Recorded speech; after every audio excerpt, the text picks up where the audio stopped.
मुझे बहुत भूख लग रही है। हाँ तो मैं क्या करूं? तो कुछ खाने को दे ना।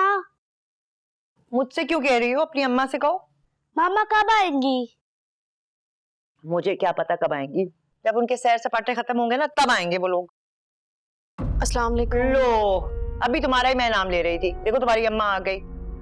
बच्ची परेशान हो रही थी इतना, कहाँ रह गए थे तुम लोग? हाँ इतनी देर क्यों लगा दी? वो एक्चुअली डॉक्टर के पास कोई इमरजेंसी केस आ गया था, बहुत वेट करना पड़ा हमें। अच्छा इसलिए देर हो गई। चेक किया ना? बेटा ही है ना? मैंने अल्ट्रासाउंड नहीं करवाया। क्यों नहीं कराया? इस बार तो बेटा ही चाहिए हमें। माँ बाप के लिए सब औलाद बराबर होती है, चाहे बेटा हो या फिर बेटी। भाभी हादिया ठीक ही तो कह रही है। ठीक कह रही है? खाक ठीक कह रही है? कैसे ठीक कह रही है? खानदान का नाम बेटे से चलता है, बेटियों से नहीं। कोई एक मिसाल दो मुझे ऐसी जिसमें खानदान का नाम, नस्ल का नाम बेटी से चलाओ। इसी तरह बेटियां होती रही ना हमारे यहाँ तो समझो हमारे खानदान और नस्ल का नाम ही मिट गया। चलो आओ बेटा। मेरी बात कान खोल के सुन लो, इस बार बेटा ना हुआ ना तो शर्जील मैं तुम्हारी दूसरी शादी करा दूंगी, ये तय है। देखो तुम सीमा भाभी की बातों का बुरा मत माना करो। वो जबान की कड़वी है लेकिन दिल में कुछ नहीं रखती। उन्हें दिल में कुछ रखने की जरूरत भी नहीं है, सारा जहर तो जुबान से उगल देती है। दूसरों की जिंदगी को जहन्नुम बनाकर खुद मजे से रहती हैं। उनकी जिंदगी के दुखों का अंदाजा करो हादी।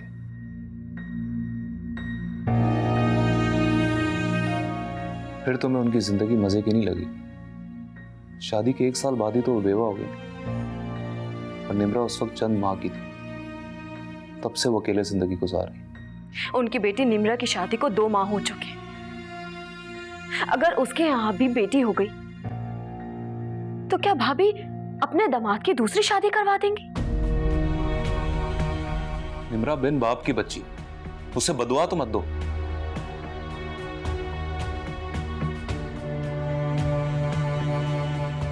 आप भी बेटी होने को बदुआ समझते?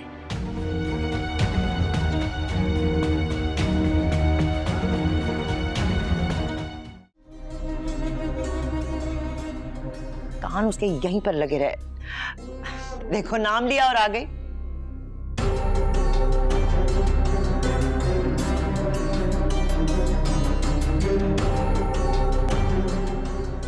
ये जब तक आप लोग जूस पिए मैं खाना लगा देती। हाँ लगा देना, लेकिन तुम्हारी खिदमतें नहीं चाहिए। इस घर को, इस खानदान को बेटा चाहिए, वो दे दो। भाभी आपको बेटियों से प्रॉब्लम क्या है? आपकी अपनी बेटी भी तो है, आप तो इतना प्यार करती हैं इससे। शर्जील का बेटा होना इसलिए जरूरी है कि इस खानदान का नाम कौन आगे चलाएगा। मैं तो इस मामले में ऐसी हूँ, निम्रा के अब्बू जिंदा होते ना और मेरी बेटियों पे बेटियां होती रहती, मैं तो खुद उनका हाथ पकड़ के उनकी दूसरी शादी करा देती। अरे अम्मी, आप हादिया चची को कुछ कम ना समझें। इस मामले में तो ये भी पीछे नहीं हटेंगी। इस बार भी अगर बेटी हुई ना तो आप देखिएगा, हादिया चची खुद से शर्जील चचा की दूसरी शादी करवा देंगी, है ना चची?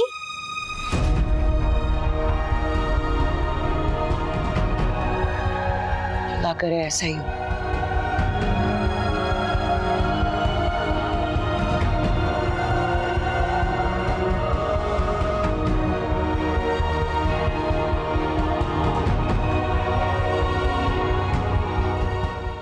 देखो मैं मानता हूं कि निम्रा को ये बात नहीं करनी चाहिए, लेकिन वो बच्ची है, ना समझ। तुम उसकी बात को इतना सीरियस क्यों ले रही हो? बच्ची, आपकी नजर की बच्ची ना वो खैर से अब शादीशुदा है, भरे पूरे ससुराल में रह रही है, इन मामला से बाखूबी वाकिफ है वो। देखो तुम अच्छी तरह जानती हो वो कम उम्र। सीमा भाभी ने उसकी शादी जरा जल्दी करा। मान लिया कि वो बच्ची है, फिर तो उसे बड़ों के मामलात में और भी नहीं बोलना चाहिए।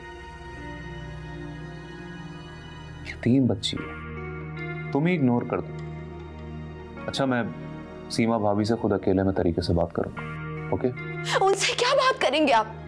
सारे फसाद की जड़ तो वही है। देखो, बदतमीजी मत करो। भाभी के खिलाफ मैं ऐसी वैसी कोई बात नहीं सुनूंगा। मुझे कंट्रोल में करने से पहले ना जाकर अपनी भाभी को रोके। उठते बैठते मेरी जिंदगी अजाब बनाकर रखती है।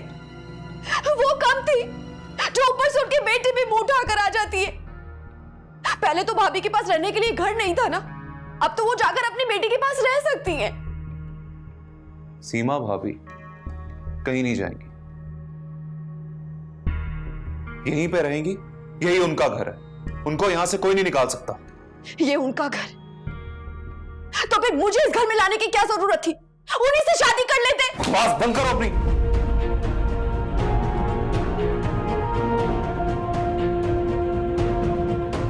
तमीज।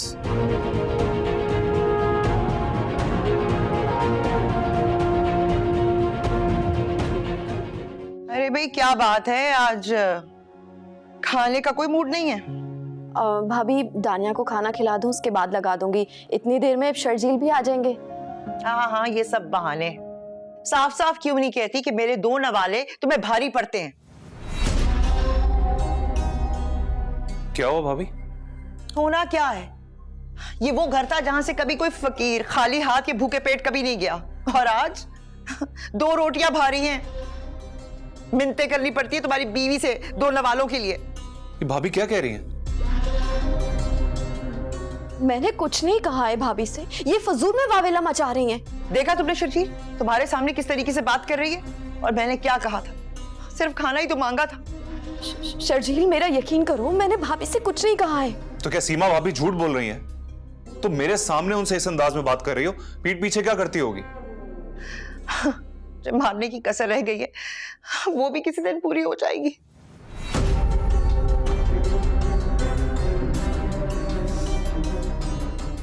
तुम अभी और इसी वक्त सारे काम छोड़ो और अभी और इसी वक्त उनके कमरे में खाना लेकर जाओ। जाओ। इतने कमजोर लग रहे हो मुझे। मुझे तो आप कमजोर लग रही हैं। तुम भाभी का ठीक से ख्याल नहीं रखती हो। बस देख लो।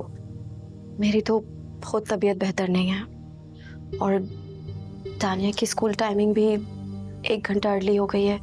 उसे भी नाश्ता करवा कर भेजना होता है। मेरी हालत नहीं है मजीद काम करने की। आप किसी मुलाजमा का इंतजाम कर दीजिए। मुलाजमा? अरे मुलाजमाएं रखना तो ये पुअर औरतों का काम है। अगर मुलाजमाओं ने घर संभालना है तो फिर घर वाली औरतों का क्या काम? वैसे भाभी बिल्कुल ठीक कह रही।